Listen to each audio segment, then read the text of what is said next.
किस्सों जैसा सलोना सलोना जहाँ है यहाँ सपनों वाला। ভাই দেখ আজ অনেকগুলো বোতল করাইছি, চলো তাড়াতাড়ি যে বোতলগুলো মুখ আমি দিয়ে আসি।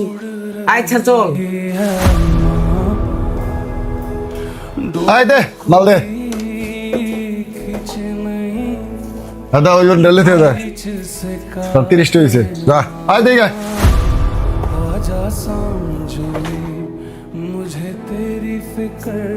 না 30টা। মহাজন মাল বেশি কিন্তু ওজন একটু কম কম লাগতেছে না?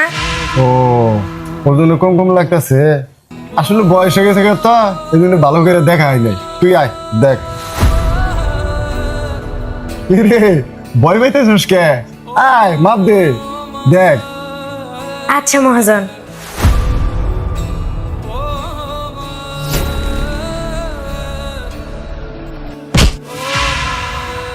এই টুকার বাচ্চা, তুই আমার ব্যবসা শিখাইতেছিস, মাপ শিখাইতেছিস, এগুলা কইরা খাইতে খাইতে মাথার চুল বেগে গেল গা।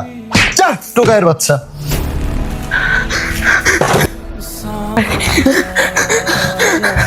মহাজন তোর ভুল হয়ে গেছে, আপনি আর ক্ষমা করে দেন।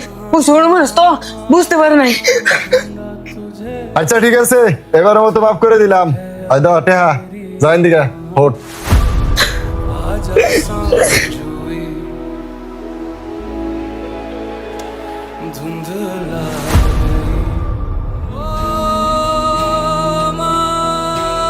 ছোট ভাই ভাবছিলাম আজকে বোতলগুলা বিক্রি কইরা তোর জন্য সুন্দর একটা জামা কিনবো আর আমাদের জন্য কিছু খাবার কিনবো, কিন্তু দেখ মোকামের মালিক আমাদের সাথে কি আচরণ করলো।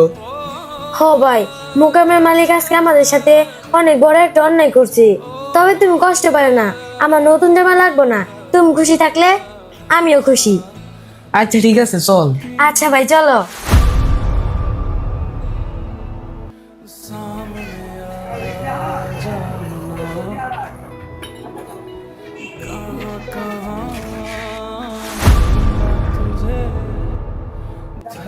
ভাই এটা আপনি কি করলেন? আর যা টুকার বাচ্চা, ভাই কাজটা কি ঠিক হইলো?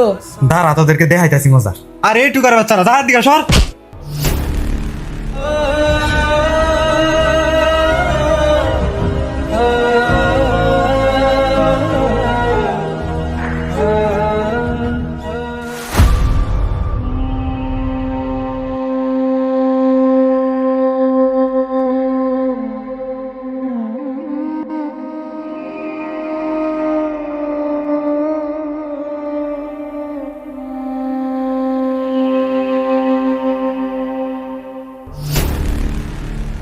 এই টুকার বাচ্চা, এখানে কি সর জায়গা এনেছিস কে? তোর এখানে সর লাগে জায়গা বানাই দিছি, হ্যাঁ? আরে বলে কি করছ? ভালো ভালো কে কে হ্যাঁ? থাপ রে গাল ওই ওট ওট সোয়া জায়গা বানাও তোমরা, হ্যাঁ? সোয়া জায়গা বানাও। এই বেটা এর মার হাসুকে একটা কোক কাছে দাও আমার মু বেদর বাচ্চা, হ্যাঁ? এই সব বিচ টুকার বাচ্চা একটা থাপ মারমু। এই জায়গাটা নোংরা করলি কে, হ্যাঁ? এ ভাই আপনি কি করতেছেন? থামেন ভাই, আপনি কেন এদের সাথে এরকম আচরণ করতেছেন? এরা টোকাই বলে, এরা তো টোকাই হয়ে জন্ম নেয় নাকি। এদেরও মা ছিল, বাবা ছিল, পরিবার পরিজন ছিল, সব কিছু ছিল, কিন্তু ভাগ্য আজ তাদের সব কিছু কেড়ে নিয়েছে। ভাই আপনি হয়তো ধন সম্পত্তি প্রাচুর্যের মধ্যে বড় হয়েছেন, আপনার হাতে প্রচুর ক্ষমতা আছে, তাই ক্ষমতার অপব্যবহার করে আপনি এই অসহায় মানুষদের উপর জুলুম করবেন, এটা কিন্তু ঠিক না ভাই। ভাই একবার ভেবে দেখুন তো, যদি এই ছেলেদের জায়গায় আপনার সন্তান হতো, আপনি আজকে তাদের সাথে যে আচরণটা করলেন, এই আচরণটা যদি অন্য মানুষ আপনার ছেলের সাথে করতো, তাহলে আপনি কি করতেন? ভাই যদিও কথাটা আপনার কাছে হাস্যকর মনে হইতেছে যে আমার এত ধন সম্পত্তি থাকা সত্ত্বেও আমার সন্তান এরকম হবে কেন, শুনেন ভাই, মানুষের ভাগ্যের চাকা ঘুরতে সময় লাগে না। আল্লাহ যেমন মানুষকে সম্পদ দিতেও পারেন, ঠিক তেমনি নিতেও পারেন। ভাই টুকাইরা ডাস্টবিনে খাবার কুড়ায় শখে নয়, পেটের ক্ষুধায়, আর ওরা সব সময় মানুষের অবহেলা কুড়ায়, কিন্তু তাদের স্বপ্নটাকে কুড়াতে পারে না। ভাই আপনি যে অপরাধের কারণে এই ছেলে দুটিকে মারলেন, আপনি কি জানেন এই ছেলে দুটি এই ময়লাটি ফালাইছে? জানেন না? তাহলে শুনেন এই ময়লাগুলো কে ফেলাইছে। আমি যখন আপনার বাসার সামনে দিয়ে যাচ্ছিলাম,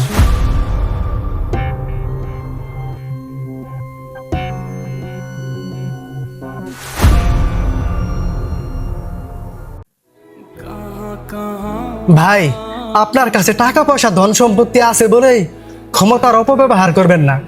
মৃত্যু একদিন সবার দরজায় করা নাড়বে।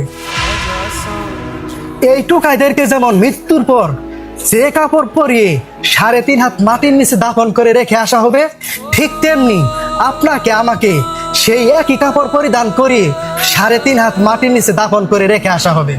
তাই বলছি কি ভাই, ক্ষমতার অপব্যবহার না করে নিজের মনকে বদলান, গরিব দুঃখী মানুষের পাশে দাঁড়ান, তাদেরকে ভালোবাসুন।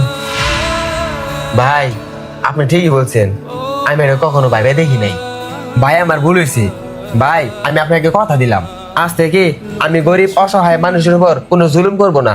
ভাই চলেন, আজকে আমি ওদেরকে পেট ভরে ভাত খাওয়াবো। আর ভাই তোমরা আমার মাফ করে দিও। আচ্ছা ঠিক আছে ভাই। মানুষকে তার অবস্থান দিয়ে নয়, তার মানবতা দিয়ে বিচার করুন। কারণ পৃথিবীতে সবচেয়ে বড় পরিচয় তার টাকা পয়সা না, সত্যিকারের প্রকৃত ভালো একজন মানুষ হওয়া।